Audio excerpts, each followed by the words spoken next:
What is up, everybody? This is Keith, Go by Gator Guy 231 across the DFS industry. It is Tuesday night, breaking down the two games on Wednesday. Fantastic day of soccer. Just if you're just watching today with that Juventus and Porto game, hopefully you kind of followed a lot of the picks that we had on yesterday's. Mentioned Oliveira, that I thought you just kind of plug him in at the price, and considering the slate. 2 goals, I think like 7 crosses, 30 plus DK. Said Chiesa, if no Bernardeschi. He didn't do what we thought he would, right? I thought he would, take half the sets and be pretty good at crossing, but 2 goals, we'll take it. And then Juan Cuadrado, 50 DK, was one of my favorite defenders. Mentioned the other 2 Sevilla fullbacks that accounted for like 25 crosses. So good day all around. Hope you profited. Quick reminder, bottom right of the screen is the subscribe button. Would really love if you hit that if you enjoy these videos. And if you already subscribed, like, comment, all that stuff really does help. All right, let's get into the games. Some of you know this, some of you don't. Unfortunately, at this point, DFS is not my only job and my only source of income. Do have a day job, tough day of work. So if I'm a little less energetic than normal, I do apologize. It's been a tough night at the office. Looking forward to kind of just digging into some soccer, try to take my mind off the bit for a little bit, and let's go. So actually, let's do this. This is what I want to do before going to odds. Penalty kicks, PKs. Holy crap. Is it just me, or does 2021 DFS soccer seem to be like you get the penalties or you don't? It sucks. I don't really like to have to factor that into picks, but I think we're just there now that realistically you might have to look at like some tie breaks being, if this guy is like, if you're looking at like, okay, I think that they're like 1 to 2 DK difference in terms of floor, equal scoring odds, but this guy has PKs and this guy doesn't, and otherwise like I could fit either. You probably have to go with the PK guy. We're in VAR rules. I don't know if it's like a competition with the officials who can call more PKs, but 3 of the 4 teams today had PKs. The only one that didn't was Juventus, and no Ronaldo PK, which is kind of the shock in itself. So, I think realistically, if we got no PKs tomorrow, that would be odd. I think like if you ask me how many PKs, like I would probably set the over under at like 2.5. It's just kind of where we're at right now. So, I do think it's worth bringing that. As I'm doing odds, I'm going to kind of just, occurred to me now just to make sure that I got the PKs for you guys. All right, so let's look at odds. First thing to note about this is, obviously we mentioned this yesterday, but these are second legs. So Barcelona and PSG. PSG's away is up 4-1 on aggregate with 4 away goals, meaning Barcelona needs to score 4 away goals themselves and allow nothing. Barcelona needs to win 4-0, or you see what you did with Porto today. Just starts getting crazy, right? With both teams having to do it. So Barcelona has all reasons to push early and often. Look, I was actually thinking about this before going on. How crazy would it be? I don't think it's going to happen, but how crazy would it be, considering the Barcelona collapses the last few seasons, if they turned it around and they did it to PSG? Circa whatever that was a few years back, right? So that would be kind of crazy. Very, very, very unlikely, but it would just be kind of weird revisionist history if they did it. But PSG at home plus 153, so it's a very, very square game. 3.5 total. I should tell you how the bookies see this game being very, very, very open. My favorite 2 pieces on the slate are here. We'll get to that in a minute. Then Liverpool and Leipzig, we see that end there is for neutral. This is a neutral set game in Budapest. Liverpool is ahead 2-0 on aggregate. I actually do need to see how they're doing the away goals. Liverpool is home this game, technically, so they are 2 goals ahead, I would assume. I should have double-checked that. Apologies again. Part of that head not fully being there. But again, Liverpool should be favored to advance here. They're plus 149, 2.75 total. So we have 2 really square games. For penalty kicks, I see you look up 2 teams as we're going along here. So for Liverpool, it would be Mo Salah. If Mo Salah doesn't take, it's normally James Milner. After those 2, we really don't have a sample. In preseason a few years back, Sadio Mane took, but I expect Salah in the lineup, so that shouldn't be an issue. For Leipzig, they only have 1 penalty goal. Nope, that's Champions League. Let me Bundesliga. Sabitzer 3 for 3 this season, so he should be on. Danny almost taken one. Halstenberg, but I would go Sabitzer 3 for 3, one of their best players. He's going to be in the lineup, so let's make sure he's on projections. Oh, of course, he's not projected to be in. So Danny Olmo is the guy projected to be in. Is Sabitzer out? He's doubtful to play. So if you see Sabitzer, it's on Sabitzer. If not, probably Olmo. For Barcelona, obviously it's Leona Messi. And for PSG, I believe it is Mbappe, but let me just double check that. It's a crazy world that I'm having to check PKs for this, but that's we're here. Mbappe 5 for 5. So there you go. So two of the guys that we're going to bring up here in the core are already on PK. So we got Lionel Messi. I don't think I really have to say much. He's taking almost all of Barcelona's set pieces. He's Messi.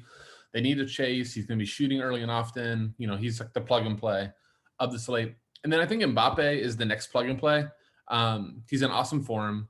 You know, I kind of wonder if there's like a 1-2 going on with he and Haaland, just from notoriety, from being like the next Messi, Ronaldo type of things.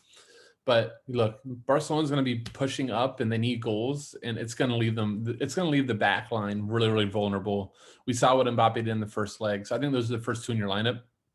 And look, it's not going to be that hard to get because I don't really want Liverpool pieces.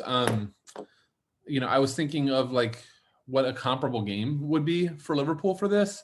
I think Klopp knows how vulnerable Liverpool can be right now if they charge too far forward. He would love a goal, nothing more. But, you know, if you go back to the final Champions League game of the group stage versus, I'm pulling it up right now, versus Midland, you remember that game was just, it was so gross. Like Liverpool had 51% of possession, but allowed Midland 20 shots, 7 shots on target. And like, as long as they weren't like sitters, Liverpool was content in doing it. Trent Alexander-Arnold that game only had 4 crosses. Like it, from what I remember watching that game, just Liverpool was not very eager to go forward, was not very eager to lose shape, which I think you see here. So it really pushes me off a lot of Liverpool pieces. You know, even Trent Alexander-Arnold at 71, sorry, at 7,100. You know, normally he'd be a plug and play. I think he's still fine. You still can get there, but I'm like, he's not like a priority for me. You know, I think for cash, I'm going to go there. But again, I think the argument is there that, you know, you're not going to, I don't see you getting a 20 cross TAA game unless Leipzig comes out. They score 2 goals in the first 10 minutes. And now, you know, now it's on. Now the game is just bonkers both ways. And we get something like that. But I really do think that Liverpool's going to try to control the game. Instructions for TA and Robertson are not going to be to like just super bomb forward. You know, I could be completely wrong, right? It could be the exact opposite where Klopp says for 15 minutes, just gegenpress and let's try to get a 3rd goal and wrap this game up. That 100% could happen. My guess, though, is it's the opposite. So really, for me, Liverpool plays kind of secondary for me. Again, if I had to choose one, it'd be Trent Alexander-Arnold. He's been awesome, you know, in the EPL lately from a DFS perspective. So yeah, that would be the play. I went over Messi, I went over Mbappe. Let me just explain why I have Haidara here. Haidara's first off a good player. We can see, you know, just from his logs in the Champions League that he's kind of been doing very, very well. Obviously, he had a goal versus Manchester United, but he's been an active shooter. And a lot of those in the midfield. Angelino's out, so Haidara is going to likely play left wing back. It could be like Halstenberg, or they could change it up. But, you know, the predictions I've seen and what happened on the weekend is Haidara played there 3,900. I think at this point, he's a better player than Tyler Adams, who's a little bit cheaper at 3,500. Can't fault you if you play both, but, you know, he's just a cheap guy, you know, that likes to shoot, that can tackle a little bit, you know, and again, I think he's a little bit further along in his career than Tyler Adams. So, you know, he just kind of fits for me. All right. So that's kind of my core plays. Let's just go to the rest. Angel Di Maria is back at 10-2, but I don't think you go there. Di Maria is the guy that you normally play for floor. But I really don't see PSG, you know, really opening this game. But they're much like Liverpool. I think Liverpool and PSG both kind of play on the counter, let the other teams kind of fire forward on them and just catch them and just try to be clinical the other end. That's how I see it. Especially Pochettino. I think Klopp's more likely to try to do like the opposite. Pochettino, I think, is very comfortable just hitting Barcelona on the counter, especially knowing Barcelona is so far behind. I think Nkunku, honestly, of this group is my next favorite. I think is a little hard to fit. You know, it's doable, but with no Angelino, Nkunku should be on a majority on a monopoly of set pieces.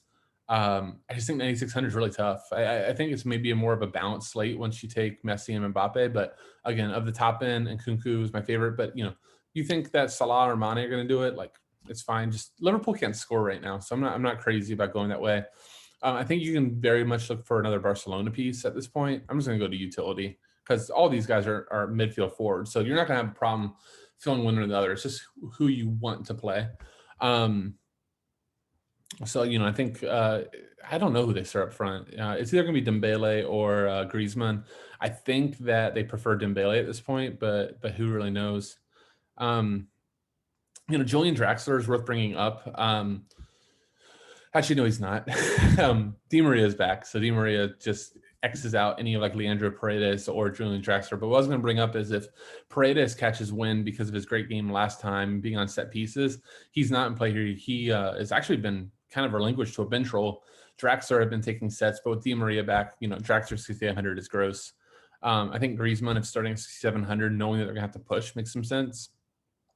Sorloth or Sabitzer, or I think there's a really good chance that you either play Nkunku or one of these mid-range Leipzig pieces, knowing that they're going to have to push. So, I liked Danny Olmo last game versus Liverpool. I thought he could give Liverpool a little bit of trouble kind of in that hole in front of the center backs. I still think that's the case, and he almost scored the last leg, which would have made my prediction look very, very smart. But 5,900 I think is a good price. Pedri 5,300 I think makes a lot of sense too. He wasn't that popular last slate, so it's hard for me to say that he would be popular here. But I mean, I think he's worth looking at, as is Forsberg. And it's really just going to be lineup based. I think where I kind of want to get across to you guys is that I think you play Messi, you play Mbappe. I think that Di Maria might catch some steam, or Nkunku. I think you can go big three if you'd like. That point that it takes you off TAA. I think, as I've played around, I probably am going to play TAA just in case. I think the builds will let you get there. But, Jordi Alba has more reason to attack for 6K. Then you have Dest. They're both playing wingbacks, 4,500. Both of them have reason to attack. So I can't fault you for that, but maybe you do something with like Dest. You're here. Goalies, if you haven't learned today, if you haven't learned yet, maybe you'll learn now. You plug the cheapest goalie in, and then you play around. This slate's actually interesting at the goalie position because you only have 600 different, so it really doesn't matter as much. But again, I would still do the process of start with the cheapest goalie so that you have the maximum amount of salary available to you, make your lineup, and you go from there. So, something like this, you have 4,300 left over, so you can make it work. If you want even a little bit more, I don't know if there's that big of a difference between Hydera and Adams. So, go there. But it's hard not to play one of those two, those cheap wingbacks from Leipzig. Yeah, they're not going to cross, but they're just going to be in good positions all game to maybe create some problems. Let's see if there's anything else I really wanted to bring up. I really don't. I think that just more than anything, you just really got to pick a score line here, and like pick out like how you think the games are going to happen, and just kind of go off that. So if you do think Barcelona makes the epic recovery, I think the next player is whoever the other striker or the other forward is outside of Messi. So if it's Griezmann, 6,700, great. If it's Dembele, 8,100, that's great. If you think they're going to be like torn open, maybe you look at, I would almost rather, I think a Cardi over Di Maria. I just don't really know if this is a floor slate for a PSG piece. I don't think they're going to have that much possession. So I'd almost rather like take the upside of Icardi. And then for Leipzig, I think, I really do think the Liverpool pieces are kind of tough to go there for me. If I had to choose anything with Leipzig, but I really do think PSG, Barcelona, that game just could end up being so wide open because Barcelona has to push that I'd like both sides of that. All right, that's going to do it. Thanks guys so much for watching. Once again, apologies for the energy. Be back tomorrow ready to fire. Actually, I'm sorry. Be back on Thursday night for EPL ready to fire. Energy will be pumped up. I promise. Guys, take it easy. Have a good night. And with that, see you.